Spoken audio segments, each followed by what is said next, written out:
Who would be a Wolves fan, eh? On goes Paul. Speedball might yet win it here for Wolves. Blasting the shot. What a goal!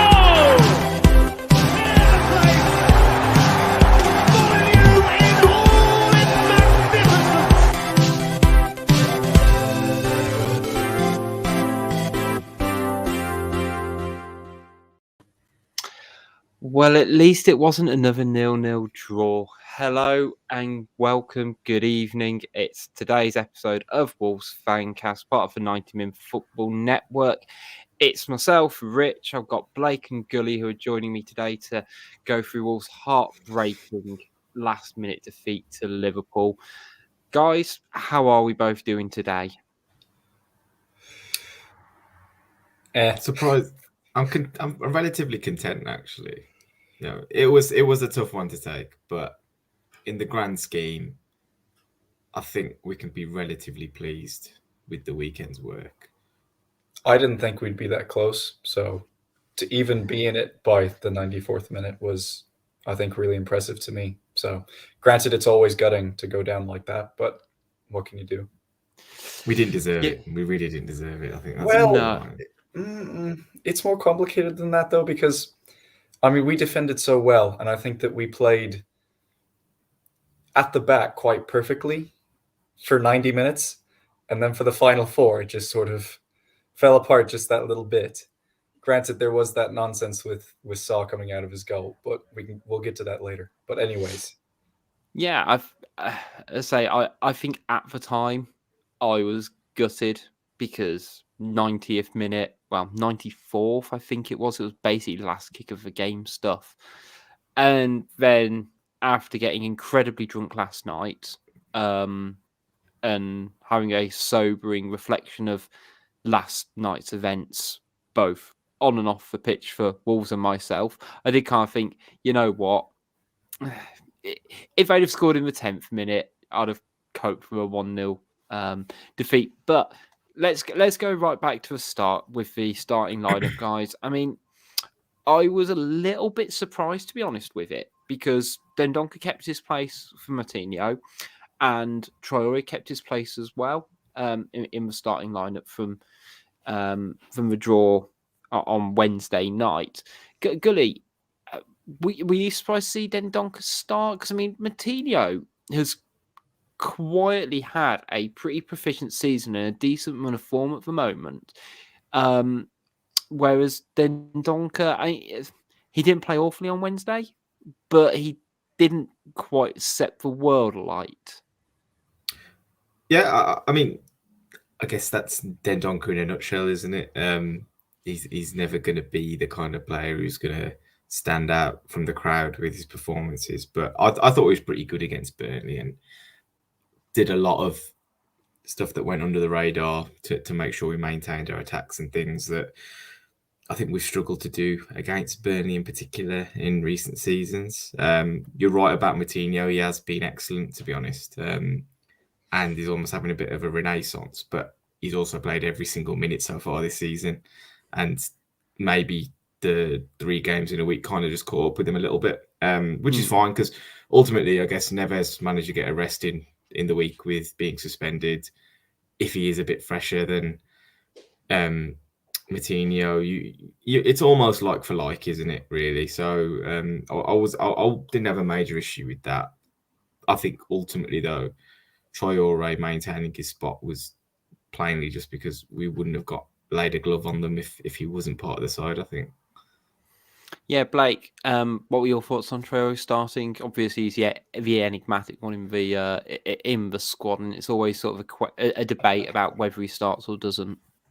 well, I think the only way we were ever going to even come close to putting one past Pope was if we had that pace to hit them on the counter and just try and maybe on one counter attack get the ball from Adama to Hwang or Jimenez to slot it home, but it just didn't quite work out. And I think, to be honest, I think it's more on Hwang and Jimenez than it is on Adama. And it's interesting because Bruno has sort of been pretty supportive of Adama over the past 2 weeks. So it'll be interesting to see if his inclusion in the starting 11 will continue, especially with Man City. Yeah. I don't usually talk about the opposition lineup all too much, but the only one I wanted to mention was Diogo Jota starting his first return to Molineux in front of fans. I do quite like that we have this almost asterisk when it comes to that at the moment because of COVID and stuff like that, because, he played against us last season. Out of curiosity, I know Blake, you and Kim talked about it Wednesday night. Gully, what kind of reaction did you give him out of curiosity? I can't imagine you being someone who vehemently booed him, the moment he stepped out to do his warm-up. No, I mean, I feel like the Wolves fans have a strange relationship with Diogo Jota, whereby we're all convincing ourselves that we're a better team without him now that he's gone, despite the fact he's now becoming one of the most lethal strikers in the Premier League, and he seems to have gone on to bigger and better things. Now, we all know about the fact that it was a good transfer with the fee, and perhaps there was an argument for his place in the team at the time, but I just think, in 10, 15 years' time, when his career is said and done, we'll all be sitting there going, once upon a time, Diogo Jota used to play for Wolves, and, he's probably going to have a very full mantelpiece of silverware and trophies and stuff. So I've got a lot of respect for him. I think he's a brilliant footballer. He delivered for us in every aspect of his game. Now, I'm not against the idea of booing his every touch just to put him off his game. But then to then boo him while he was being substituted, I found a bit strange. That was your opportunity, I think, when he was going off to, give him his props and give him his due, because ultimately he's a very successful footballer for Wolves. Yeah, so it is quite strange because it's not like he's impacting the game once he's leaving the pitch. Exactly. To be fair, I think for me with Jota, and it'll be interesting to see how it compares to, let's say, inevitably when Ruben Neves leaves, the sort of reaction he gets. But there was almost, with Jota, a level of mercenariness in his acquisition in the first place that everyone kind of knew. And I think he might have even said it when he left Wolves as well, that this is very much a stepping stone for me. This is a platform for me to improve, get myself to that next level up, which is what it is for all football players. Don't get me wrong, but I'm sure there was like a level of. Do you know? You go back to that summer that we saw. We brought in Jota, Bolly, and Neves. Now, if you don't think that those three players needed some convincing to join a team that had just finished 15th in the Championship, then you're slightly delusional, I think. There was no guarantee of success that those three would basically translate whatever talents that they had immediately into the Championship, that Nuno would pick it up as quickly as he did.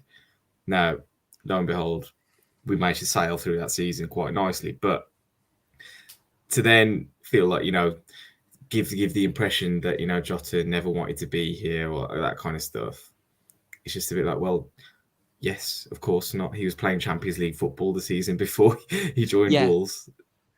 There was always, come on. There was always like a means to an end for him being at the club. Absolutely. And everybody's benefited from his time there. Yeah. All that being said, he was still a brilliant player. Yeah, exactly. He did his time. So I can't knock him. Like, yes, sure, he didn't really have his heart at the club, but he gave us everything when he was here. And to me, that's what counts. Yeah, his heart might not necessarily be at the club, but his legs were. And that's sort of the bare minimum you need as a footballer.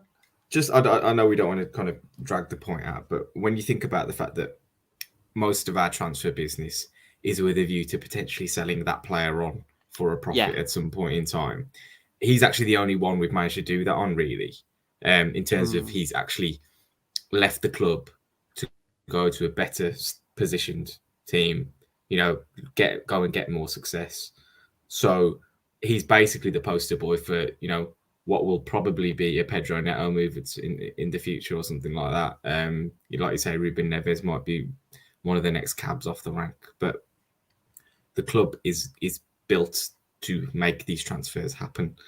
So I mean, to a we lesser probably degree, should get used to it a little bit. Yeah, I was going to say I'll use this as my link to get back into a game, but actually to a lesser degree, someone more like Ryan Nori, who was very wanted in France when he left, and actually he's got a really big opportunity now to put in a couple of years at Wolves, get himself highlighted further, and then get a move to, for example, let's say PSG in 2-3 years' time when they need, to hit their homegrown quota, etc. And he's reached that level. And what did we sign him for in the end? Was it 10 million? I think with like a 50% sell-on clause or something. Yeah, like exactly. that. So it'll be if we sell him for then 25-30, then it brings in the next attractive youngster for it. I want to bring up Nori because I think the entire back 5/6, including Sarr, for by and large yesterday were fantastic. And I think the thing that stuck out for me is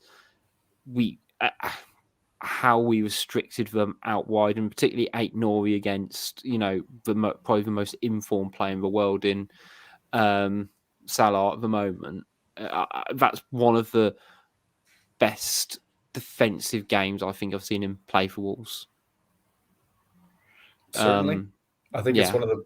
Well, I think everyone in that back line deserves a heck of a lot of credit. I mean, it just felt like Liverpool just couldn't do anything for, 93 minutes.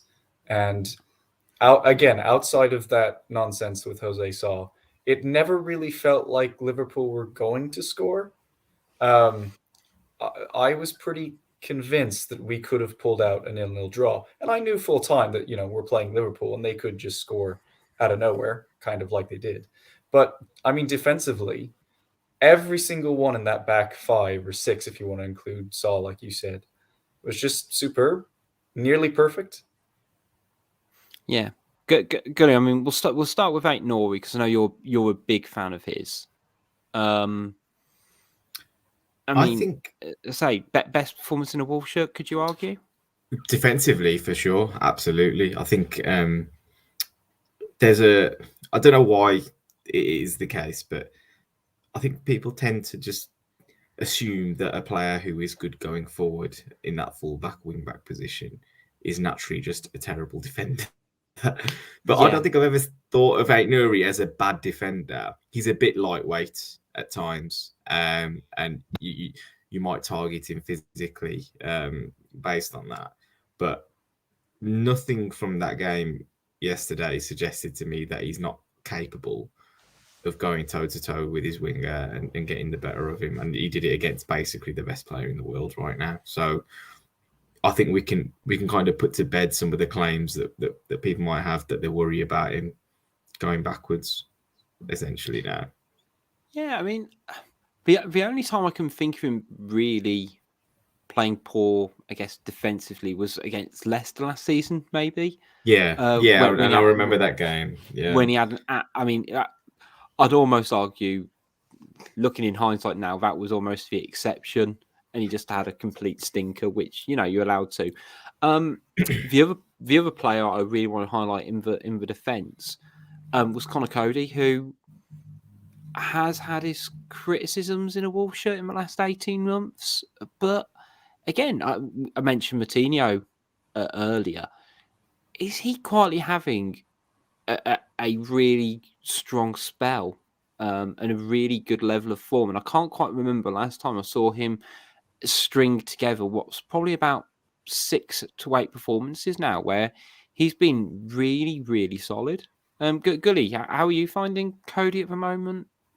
I'm finding Coady genuinely impressive, I think. I think we all assumed that he was going to struggle, perhaps with playing on a little bit more on the front foot. But I think the problem with what Nuno was trying to do with his defence was he was trying to keep us in shape, and losing our shape was the most important thing not to do for Nuno. Whereas now, I don't think there's he's almost got a mandate, Coady, now, where if he does need to step out and make a challenge, he's got the manager's backing and the confidence of the manager that he's doing the right thing to do that. You notice the biggest problem with Coady last season was his hesitancy. You know, he would always err on the side of caution or just not decide quickly enough about what he wanted to do, whether it be make a challenge, stand off, commit to a tackle, blah blah blah. Whereas now this season, he's playing on the front foot a little bit more. He's got more conviction about the way he's defending, and ultimately he's benefiting from that. And I think he's probably got a lot more clarity within his own mind that, look, this is what the manager wants us to do. This is how I'm going to play now. You know, we kind of live and die by the sword kind of thing. But, you know, this is it, and it's working at the moment. So fair play to the manager and to him to taking up the mantle. Yeah, 1,000%. I say first half in particular, I wouldn't say it was a bit of nothingness, but we just held them out. It was almost again peak Nuno in a way. How we set up our defensive blocks and we just kept it steady.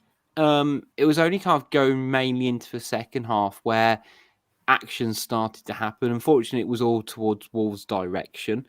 But Sarr, I thought, had a impressive game, but I do want to bring up the I guess what could have been an incredibly calamitous moment.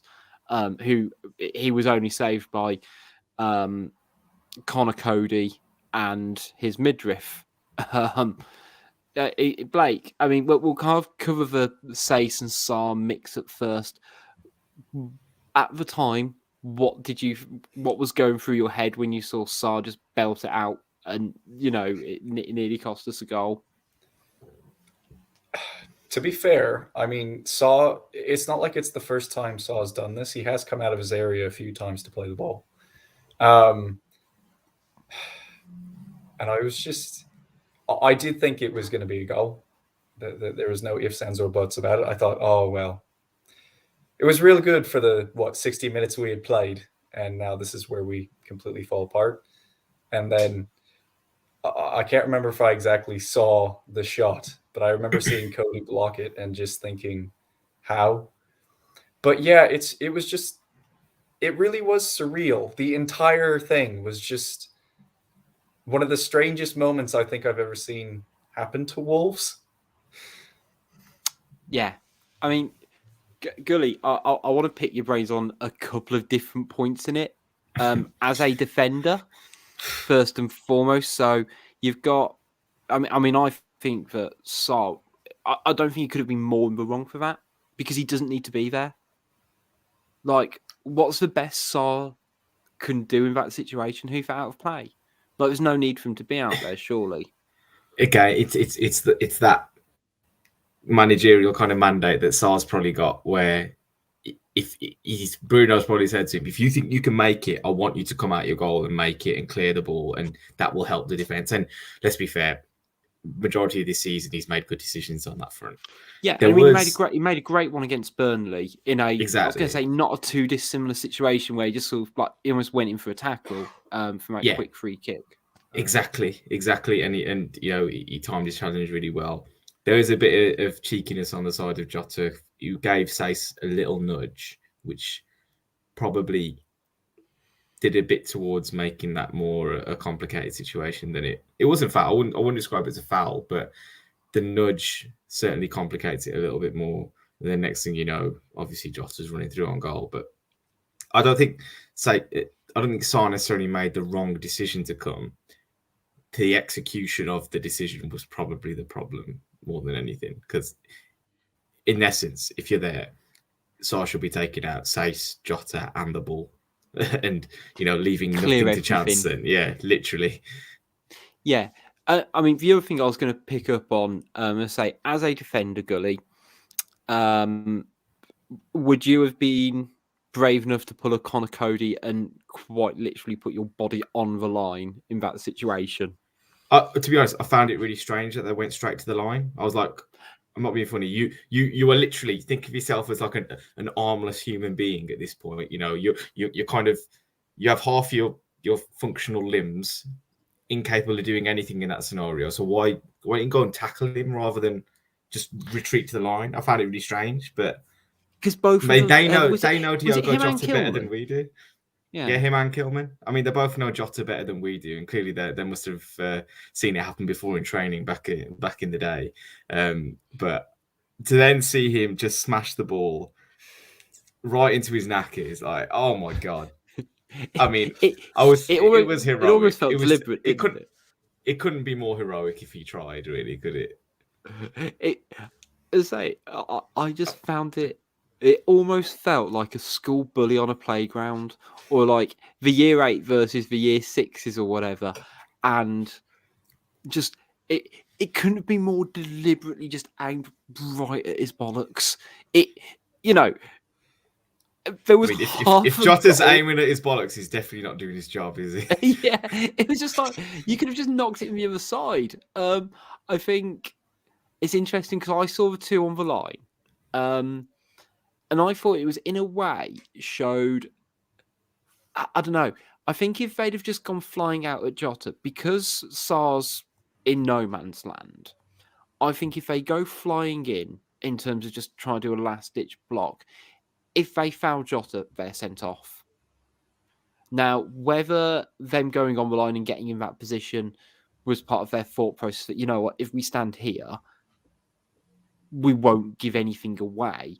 I don't quite know, but it did feel odd that both of them did it rather than neither one of them thought, I'm going to But try and I engage don't with him. think in that scenario the red card's viable because the penalty would still be a goal scoring opportunity, wouldn't it?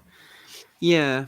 It would just be a So- case of, I guess, how they took him out is what I'm Yeah, thinking. probably. If it was an absolute Because there's deliberate- just no, Yeah. you know, if it was just a one-on-one situation going on to, you know, you can almost say that I still went for the ball, ref. Whereas if he's, you know, just got an open goal to knock it into, I know, but I thought, at that point when Coady saved us, there was a point where I thought, shit, this could be our day here, because it was so obviously nailed on to be a goal that I thought, you know what, I'll look in now, and hindsight's a wonderful thing. That was almost felt like the turning point. That almost offended Liverpool to their core. That they'd spent, you know, an hour trying to grind us out, had this big opportunity. The Liverpool lad, who usually makes a mistake against us, usually gifts them one, has stepped up and you know, stopped them from scoring. And it just felt like Wolves just at that point just couldn't get out of base camp, and they just couldn't get back further, you know, up the pitch and really mount anything. And I'll tell you why we couldn't get out. We Yeah, kept go running on. offside. yeah, I've never seen No. anything like it where a professional football team has gone down to the Sunday League playbook and basically just let people run offside, stuck their hands up, and just relied on the linesman or the players who were making those runs being in an offside position. And we fell into that trap so many times. It was like they brought their own linesman with them, like Sunday League style, and you know they knew him, and they knew the signal was there. If I put my arm up, just put the flag up, mate. Like, don't worry about it. yeah. If enough of us shout for it, just no. You don't have to worry Yeah. about the And inches I and do. things like that. There's a degree of genius to it because when you think about with VAR, you know they are going down to the absolute minute detail of whether you're offside and onside. So that benefit of the doubt for an attacker's almost disappeared now because it could literally be your left testicle is in front of the defender. So, you know, you always fancy your chances as a defender to be like, look, we're going to push this to its limit. And like, even if it is a hair's breadth of being offside, they're still going to give it. So, you know, using that law to their advantage almost. I mean, we were stupid enough to continually make those runs and not time the passes well enough and stuff like that. But it was a bit farcical at one point in the second half. But Yeah, it even did get- still, it's on the attackers to realize that they're playing the offside trap. 100%. Yeah. And we've got to be smarter about that. And I think that you made the point earlier, didn't you? It wasn't on Adama, the forward line faltering. It was 100% on Jimenez and Hwang because they didn't play well enough. No, I was going to say we've talked a lot about the defence, but But I mean, I think in terms of shots, it's the fewest amount we've had in like a good couple of years, apparently. And I appreciate we're playing against Liverpool. But my question, I guess, to you guys was our lack of attacking impetus because of Liverpool being one of the best sides in the league, or because Wolves played poorly. Gully, how do you break it down? I mean, they had the full game on Sky a bit earlier today, and I was watching it back, and essentially Fabinho was all over the midfield like a rash. That first pass, once we regained possession, either we played a bad pass or he was breaking up play, giving free kicks away, that kind of thing. You know, whatever he could do to make sure we didn't progress, he managed it. So, I mean, it's always important to note that we're not the only team on the pitch. We don't, it's not like because we didn't do well, we played badly. They stopped us from playing our game ultimately. There was a 20-minute period in the second half where I would say Adama Traore was on to start doing something, but they just done the whole rotational foul thing. And, you got Fabinho a yellow card, you got Andy Robertson a yellow, Thiago should have had a yellow. And essentially giving a free kick away 30, 40 yards from goal was no threat whatsoever to them. So they weren't fussed about doing that and making those decisions. And that's the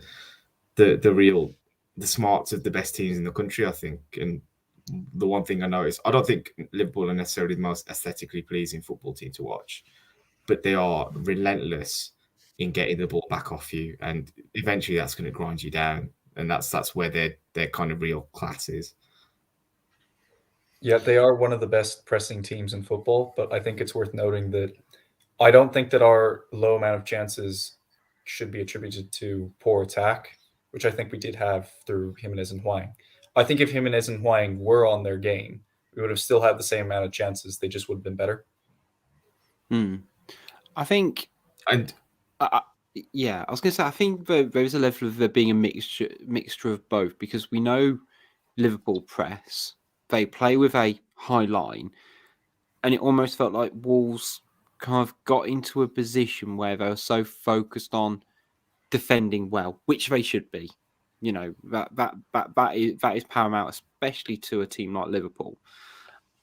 But it's then knowing what to do actually when you do get the ball back, and being smart and knowing, having your game plan about actually how we're going to then exploit the space when it has got a little, Liverpool have pressed in different areas. So in theory, there should be small gaps, or you say we shouldn't be then getting caught offside, for example, because that should be counted into the plan. But yeah, it almost felt like we were kind of so focused on making sure that defensive structure was there to be able to kind of complete both phases of the game. This is where, Rich, though, I have a problem with the fan base where players aren't held to the same standards. Now, the Adama Traore debate will rage on until he starts producing. Yeah, and that's totally fair because numbers-wise, he isn't doing enough. But our tactic yesterday was basically, when we win the ball back, get it to Adama and hope that he beats a couple of players so they win the game up in the attacking half of the pitch. He's doing this 60 yards from goal most of the time. The amount of pressure for him to do that is a lot, especially worse when Jimenez wasn't holding onto the ball well enough and Hwang wasn't holding on. They basically weren't factors, when the ball came up to them. So, if you're gonna come for Traore with that kind of energy on a regular basis, and there are certain games where he deserves it. Yesterday, 100% wasn't one of them, but come for the others when they're not producing the goods either, I think. Well, yeah, and I say for me, one of my biggest pet peeves in football is when teams. I don't care if you're playing Burnley or Liverpool, when you don't have a plan of attack, and it felt to a degree that our plan, as you say, it was let's give it to Traore because he's really quick and he might be able to go past Andy Robertson, which he did a couple of times. Don't get me wrong, but it's also like, well, what happens if that doesn't happen? Or is there a way we can, use these other really good players? But it's one of those, isn't it? And it all came sort of a head of saying in the dying minutes, Aït-Nouri gets subbed off, whoever comes on, and I mean it's tough because he'd been on the pitch all of 2 minutes, if that, all told, and whether it was down to, I guess, inexperience or not finding a rhythm of the game, that the lack of being able to manage out that situation just cost Wolves, didn't it? Yeah, and the other thing I want to mention that I haven't really seen anyone talk about is, at least from my angle from the South Bank, Jimenez still could have gotten to that ball, but instead of actually trying to go after it, he was whining to the referee that there wasn't a foul given for the tackle on whoever. So, as much as I know everyone wants to blame this on Kai, I think Rob deserves just as much blame for not playing to the bloody whistle, especially in that moment. I mean, if nothing else, Jimenez could have at least pressured, I can't remember who had gotten to the ball, but pressured him into doing, making him make a rash pass, a rash decision, maybe make him go back to the goalkeeper and hoof it upfield. But instead, he just gave them all the time in the world to just sort of reset. And when they reset, they just pushed it up the field. And it was just like that. They'd scored. So, yeah, it was. Kai should have just ran out the clock. Yes, he should have just passed it to Jimenez. Yes. But at the same time, I think there were a few different pieces that have sort of failed in that one moment, and that was all Liverpool needed. Yeah, and I think it's important to remember, isn't it, Goody, that I guess the area in the pitch that happened, because it was, pretty deep into the opposition half. And, the ball has to come an awful long way. Ironically, I know he then didn't, he got beaten at the other end as well. But actually, a lot's got to happen to get that ball from, A to B as well. So, it's not all just on that. It's not like, he gifted it to him in the 18-yard box. And I think the one thing that was different about this goal compared to the rest of Liverpool's approach during the game was every element of that move went to absolute perfection. The pass was right into the feet of Salah. His first touch was unbelievable. The ball played into the box actually gets into the feet of Origi, and then the rest obviously happens from there. And that was the one thing that I don't think Liverpool did very well throughout the game. But all of a sudden, it all just kind of came together and pieced together. I think the interesting thing with the Hervé situation was, yes, like we say, we should have probably kept possession in the final third of the pitch, but he actually manages to get back into position. So we're defensively, we're set essentially. So it's an interesting one because we're beaten by one long pass, and it was a great pass. But then like when we've defended so well throughout the game, how is that happening? Kind of, I don't know. It's just a hard one to take, isn't it? Because there's different elements that you could point fingers at, but there was quite a bit of quality associated with the goal as well. Yeah, again, looking at this through a bit of hindsight and a bit of more clarity, there's always two sides to a story in football. And if you take it from the Liverpool point of view, that's a really, really hard-fought good victory for them. If I said it was proper, almost Man United back in the 90s, where they've grinded out a win, they've turned the screw for 90 minutes to get a Fergie time winner, so to speak.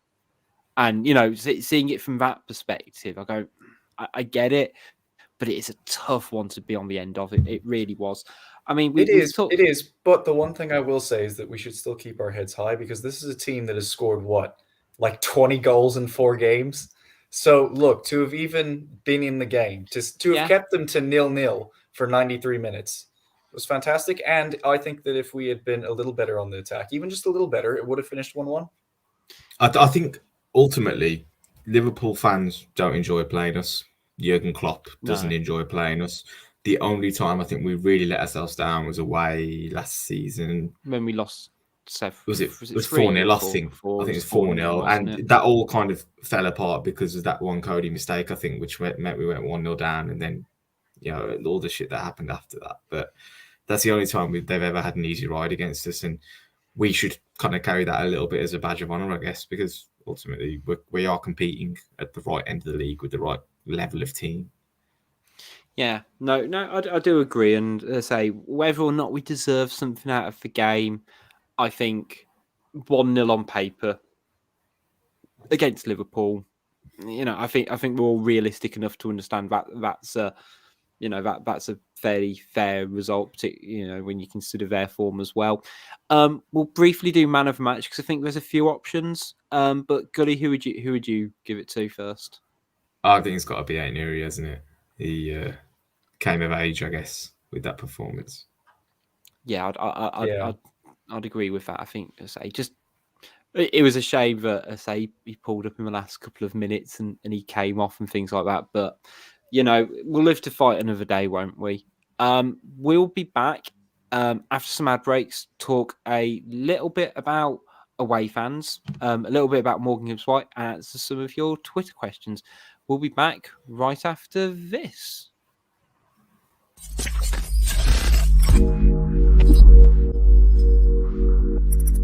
Hi everyone, Matt from Wolves Fancast here. If you're anything like me, time is of the essence these days. How am I meant to take training with my wonder kids on the managerial football simulation game that I'm not allowed to mention for legal reasons if I'm too busy worrying about my online media presence? Well, that's where our friends at pixelyetimedia.com come in.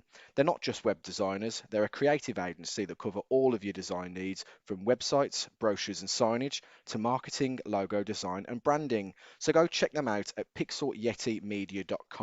They'll get you set up quicker than Adama Traore running at a terrified left back. Speaking of which, who's got my baby oil? Attention parents and students, we have an incredible exclusive offer from our friends at ProPrep. This is the perfect study tool for university students undertaking science, technology, engineering or maths related modules. It can halve your study time. ProPrep provides bite-sized videos relevant to the modular course which can be accessed from any device at any time. And it's already helped over 500,000 students pass exams so far. They provide customised STEM study tools that match your syllabus. Long lectures are condensed into short and clear video tutorials. And after the videos, you can go through what you've just learned with interactive exercises and practice questions so you'll be ready. You can even submit questions to ProPrep professors and they'll receive a video answer within 24 hours. ProPrep have created a special offer just for our listeners, which all you need to do to access it is go to their website, proprep.uk/info/football. For more information, our listeners can sign up for a free 30-day trial now. No credit card information required as well. That's proprep.uk/info/football. ProPrep, the perfect study tool. Hello and welcome back after our lovely ads from our wonderful sponsors. Guys, one thing I wanted to chat to you about, and it kind of pops up in our Fancast group chat, and I wanted to gauge your opinions on it. So, he didn't score. He nearly did, Diogo Jota. But it felt somewhat written in the stars that he was going to. I think you asked a lot of Wolves fans, just go, yeah, former Wolves player is going to score against us. What are your thoughts in betting against your own football club? Is it I'm not a huge betting person, as you know, chiefly because I'm terrible at it. Gully, are you someone are you happy to bet against Wolves, or is it not really, or can you not sort of emotionally detach yourself? I think I can't come hit on this podcast and offer up a negative prediction of a result for Wolves, so I don't think I'm ever in a position to actually bet against us. I feel like there's something slightly sadistic about it, to be honest. So, if you are one of the, and we know we've got some within our own clan, haven't we? I know Stu likes a little tipple away against Wolves, just to cheer his day up, just in case we are on the wrong end of a result sometimes. But I don't know, it's an odd one for me. I just think I'm not a gambler though, so I can't necessarily get into that mindset and mentality to really offer you the insight here. Blake, how about you? Would you ever put money on Jota to score against Wolves, or are you very much sort of me and Gully levels? Sort of like you two, but for me, it's more. I feel like I'm going to jinx it if I bet one way or the other against Wolves. So, but it's a bet. If you want to bet one way or the other, do it. It's your money at the end of the day. And look, it's not that big of a deal at the end of the day. The house always wins, so just remember that you're probably going to lose money, That's and true. Yeah. That is just true. have fun with it. Yeah, very, very fair, very fair. The other talking point I wanted to kind of cover, and something me and Gully were chatting about earlier, was I guess away fan etiquette or opposition fan etiquette, more to the point. So you were I'll pass it over to yourself, Gully, first in terms of what you kind of experienced on Saturday, and we'll kind of link into, I guess, a bit more of a question on the subject. Yeah, I mean, for those that don't know, I kind of sit in the family enclosure, and obviously there's a massive row of executive boxes behind us in the Billy Wright stand, where your more affluent fans might attend, you know, business people, etc. And often they have mixed home and away fans who are situated there. Now, I know for a fact there are a large number of Liverpool fans in the home end, because I'm bumping into people who I recognised on the way into the game and such like. And let's be fair, many of us have done that. You know, I've been away to different places. I've sat in the home end at Warsaw. I've sat in the home end at Leeds. You know, it's if you want to just go and watch a game, sometimes that's the only way you can make it happen. But the way that these particular Liverpool fans behaved in the home end, in what you would assume is a privileged position to be in with the executive boxes, and you're part of the, you know, sort of higher end service of the club, to then behave the way they did around the winning goal and really try and rub people's nose. And I'm not being funny, the family enclosure is obviously not the most violent Hostile, section of the yeah. hostile. Used. I'm not. Definitely shouldn't be using the word Violent. not the most hostile section of the ground, but I saw some people in that part of the stadium genuinely look like they wanted to rip these guys' heads off, because of the way they were being antagonistic around Liverpool winning the game, scoring the goal, celebrating it. And it's just, you know, I understand people do it, but you can't behave that way, because, you know, rightly or wrongly, it's an emotional game. It's an emotional sport. People's, you know, weekends almost depend upon it sometimes. And if you entice someone into a reaction that you're not necessarily going to be on the receiving end of, or whatever, it's just not the proper way to behave. And it was genuinely, it genuinely made me quite angry yesterday, to be honest. Yeah. My sort of thing is, you know, there is a somewhat of a etiquette and, I guess, gentleman's agreement. So I've done a couple of corporate games, which will probably be as a surprise to no one, frankly, because I'm a mercenary and a bugger for a prawn cocktail sandwich. But I went to one a few years back at Derby with Dave Evans via work, actually, and it was interesting because actually the box itself, it was mainly Wolves fans, but it was through a corporate one, and we've realised very quickly that, you know, similar situation, but actually we are in the home bit here. And me and Dave, like, you know, you've just got to behave sensibly. And we were with a couple of other Wolves fans, as I say, and it was the year, I think we lost 4-2. And I remember Phoebe scoring from a corner. And so really great routine. And I remember we didn't quite lose ourselves in the moment, but we did go, like, it's the other end of the pitch. Wolves fans are the other end as well. And we go, yes! And then end up kind of, me and Dave, because, you know, we're nice and sensible and mild-mannered, did end up sort of apologising to everyone around us, because you realise there's a difference. And I'm not a big fan of the idea of segregating fans, if you want my honest opinion, in a general principle, because I think it encourages people to act badly in a way. But, like, there's a difference between celebrating your team winning and celebrating against the opposition. And that's something that really annoys me. Blake, have you ever been in a situation like that, where you've been, I guess, the in the lines, then, so to speak. It's interesting that you say that because my dad's a big Spurs fan and he's very posh, so he does the whole posh box all the time. So when he's in London, I do kind of get offered to go to these posh box things, but I know that I just wouldn't be able to contain myself if Wolves scored a 90th minute winner or what have you. So I never have, just because I know I would do something inappropriate. And like you say, there is an etiquette. There is sort of an agreement that if you're going to be in the home end, don't be a dick about it. Just you know, maybe a light clap, maybe something like that, but just don't ruin it for everybody, which apparently is kind of what happened with Liverpool, unfortunately. But yeah, for me, I mean, I don't really get the whole posh box to begin with. I mean, I think that if you're going to go to a football game, go to a football game. If you want a nice, relaxed experience, stay at home. Just stay at home. But anyways, that's a whole other conversation. No, I do agree with you on that, because frankly, it is not the same thing, and it never ever will be. I guess moving back to more on the pitch stuff. He scored yet again at the weekend. Morgan Gibbs-White. He's nearly half a season into his loan at Sheffield United, and from what I've sort of picked up, and he seems to be having a really strong run of form.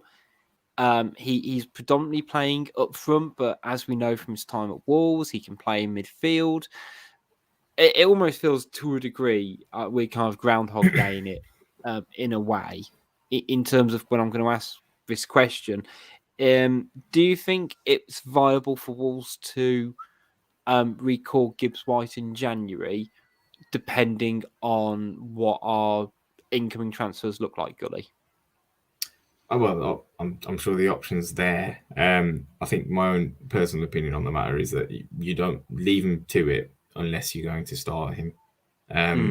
Now, like you mentioned, I think he's playing quite often as part of the front three, so he's almost got the attributes to play in that position for us. But we are relatively well stocked in those positions, aren't we? So if he isn't going to get in ahead of the likes of Trincao, Adama, Neto when he comes back, Pedence, it's of no benefit whatsoever. We had this last season when he was at Swansea, and he threatened to have a really good season there, only to get injured, then get recalled, and then kind of just run out of steam. And to be honest, towards the end of last season, he looked like he was becoming a decent player for us. He scored the winning goal against Brighton. He was performing quite nicely, but there's nothing to be gained from taking him away from Sheffield United and not playing him at all. Yeah, I think he seems to have sort of solidified his position, I guess, in a attacking position rather than in midfield. Blake, are you of the same opinion? Unless like Bruno's got something in mind about playing him in centre midfield, do you think he just needs to keep him out for, if I said for 46 games, for the second half of the season, as it were? Well, typically with how starred for subs we are, I would normally say, okay, bring him back. But I think that Gibbs-White is someone who has an unbelievable amount of potential if he can mature into the role.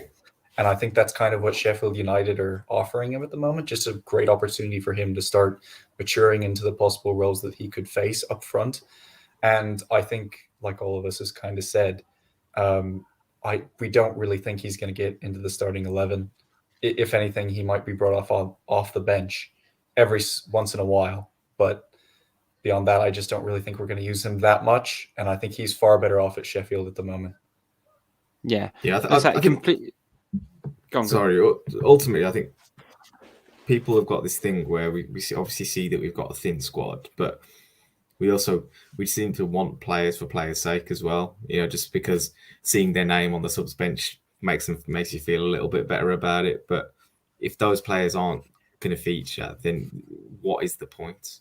And we've seen with Bruno's usage of his substitutes in the last few games, certain players are literally just there just in case, we end up with like 3 broken legs or something like that within a game. But the likelihood of these players, like Chem Campbell, unfortunately doesn't seem likely to play, or Luke Cundle might be the one who might get a run out. But really, it's just there to fill the quota essentially. Yeah, I mean, we spoke about this, didn't we? When you looked at the bench against Burnley, and it was similar again against Liverpool, wasn't it? Where once you take out 2 sub goalkeepers, then you're down to 6 outfield players because we've only been fielding 8. Half of them are academy players. One's Fabio Silva, and actually go, well, what are your options really if you want to change your game? And I'm a big Morgan Gibbs White fan, and I always have been.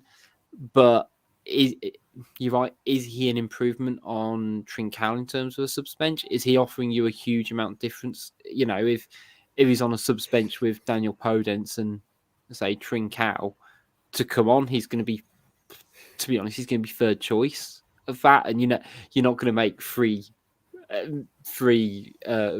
on all those 3 players at the same time, are you? So yeah, I think it'll be interesting. I genuinely hope he can kind of just get through a full season, and then we've got a bit of a plan in order from next year, whether it's stick or twist in terms of whether he stays at Wolves and he can fight for first team place, or we move him on and he finds his level and keeps growing. But we will see. Guys, shall we wrap up this show with some questions from Twitter Corner? Let's do it.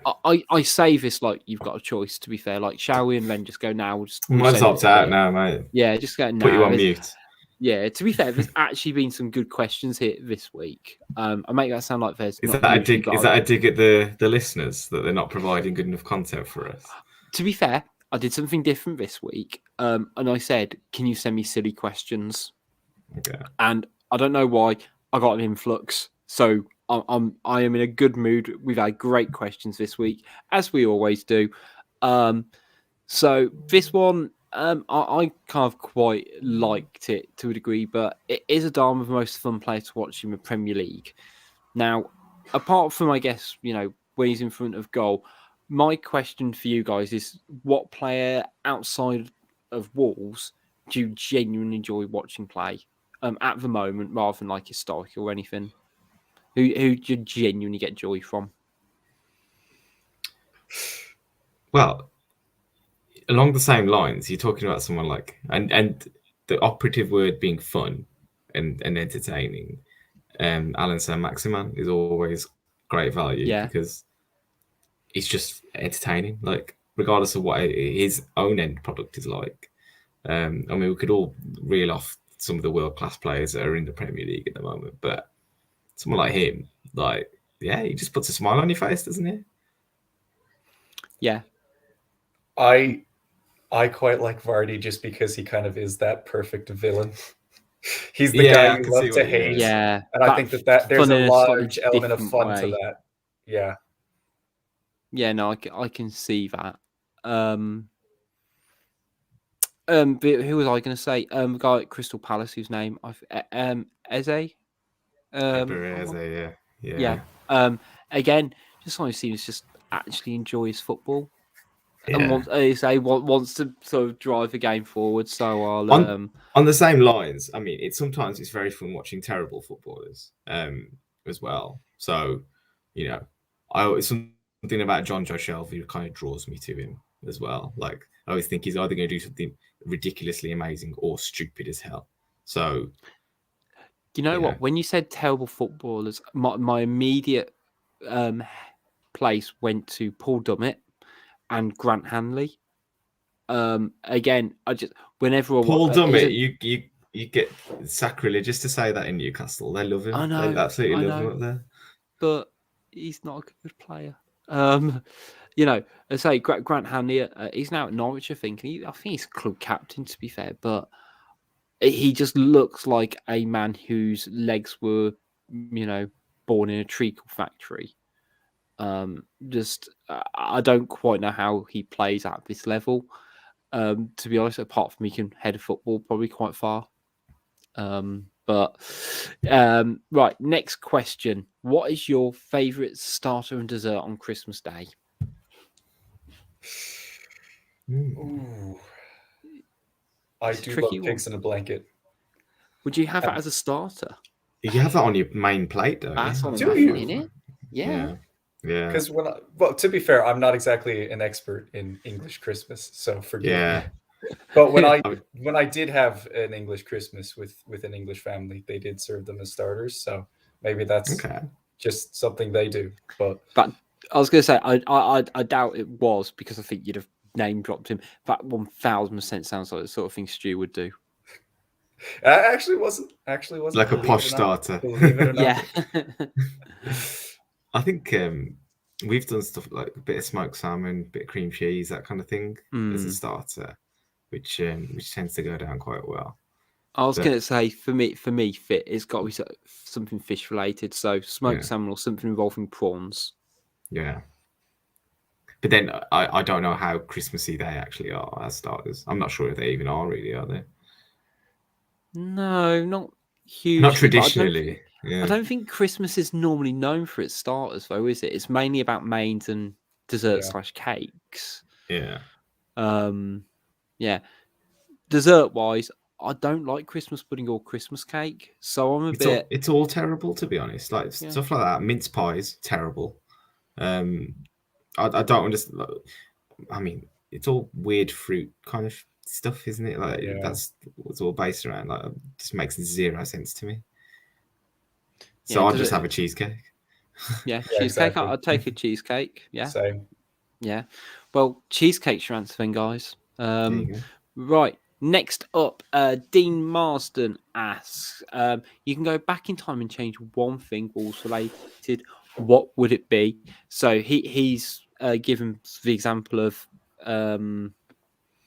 Nuno taking off Neves at Wembley in the semi-final. My one was going to be semi-final related, and it was going to be when Cav did the role in extra time. And that would be the thing I'd change, and he just took it away. What, he scores instead? Yeah, I was going to say, can I take that he just scores instead, or doesn't do a trick instead? He just, shoots. But yeah, someone kidnaps Gerard Deulofeu like the day before the game or something like that. Yeah, pretty much. I mean, I think there's probably a few sliding doors moments in Wolves, but I was going to say, can you? What would you sort of change? Never have sacked Zenga. Oh. But, well, no, I'm not serious. I don't really think there is anything I would change with Wolves. I think that, I think that football is about the highs and the lows. And I don't think that you can have the highs without the lows. And I think Wolves have been very, very fortunate to have been, especially in our recent history, been able to experience both extremes.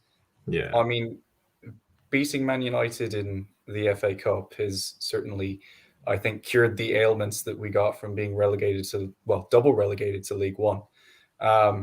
So I think that, especially for recent history, Wolves have just been fantastic. I guess the one thing I might change is for us to have won the first Europa League final. I don't remember what it was called back then. Against Tottenham. The UEFA Cup back in the day. Yeah, maybe. That would have been nice. Cool, wouldn't it? Yeah. But other than that, you've just triggered one anything. You just triggered one in my head, though. Mine were going to be two kind of Jimenez related ones. One was that he never had the injury that he had with his skull fracture, but the other one was going to be him scoring the penalty against Sevilla in the quarterfinal. That you wonder if we might have held on to a 1-0 in that game or something, because then you're talking semi-finals and anything can happen from there, can't it? But yeah, what might have been.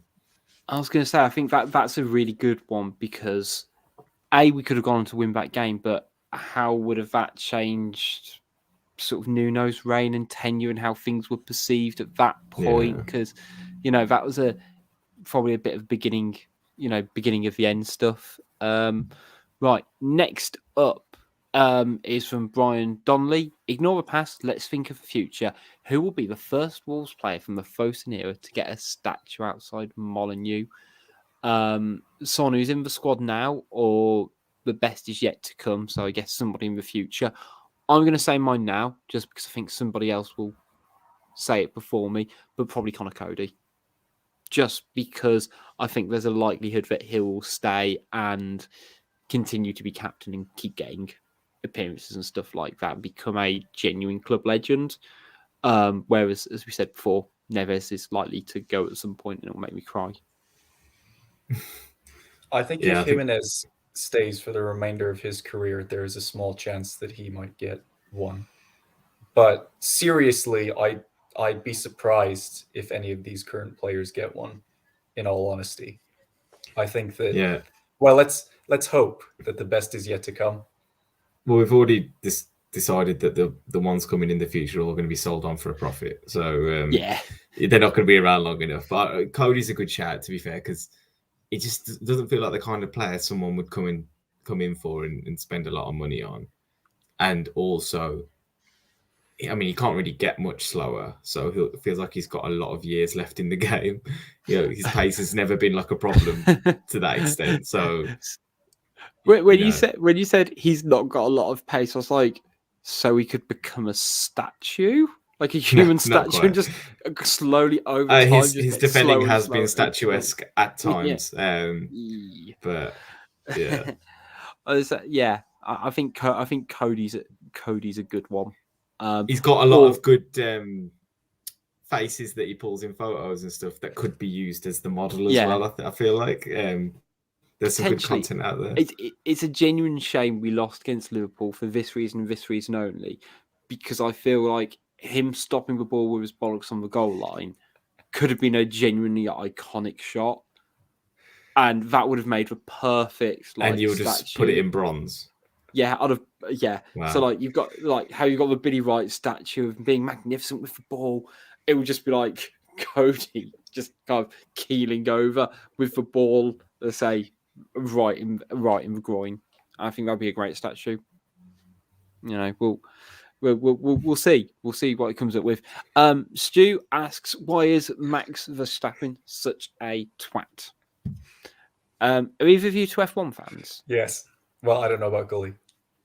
I'm an absolute, I find it quite nauseating how much this is all going on, to be honest. Like, we'll go to Blake for the live reaction, Ben, because I think I'm only apparently there's something interesting happening. Apparently, what? While they're driving, did they one overtake the other? Honestly, Blake, it just feels like road rage on the M6. Like sometimes, I might catch a lot of flack for this, but I'm actually a Max Verstappen fan. Okay. So I might be a little biased with any kind of answer here.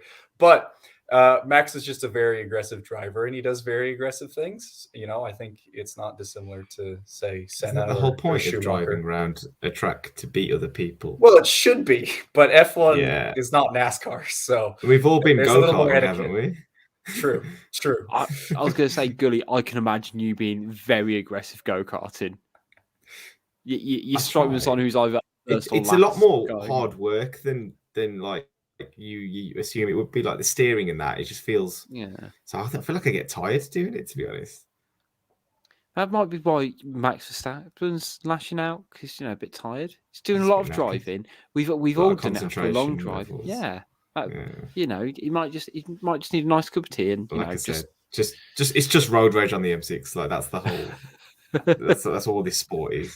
I feel like we need to do a podcast at some point with all four, like I say, all four of us on, and we just discuss separate sports and our thoughts and feelings on them, because I feel like there's quite an intricate Venn diagram of like certain people within the fancast who I really enjoy American football, but I can imagine there's other people in the group who just find it this weird commercial and nothing happens and stuff like that.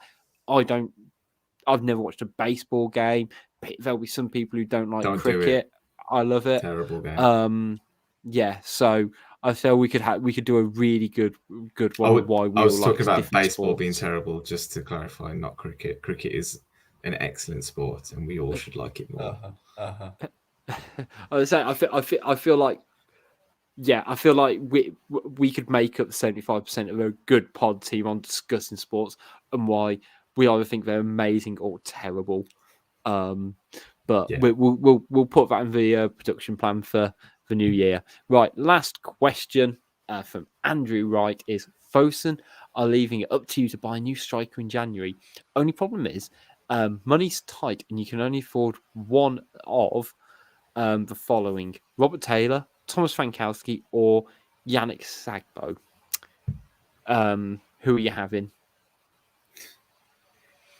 It's got to be Frankowski for me, just because I'd be really interested to know how long it actually took him to score his first goal.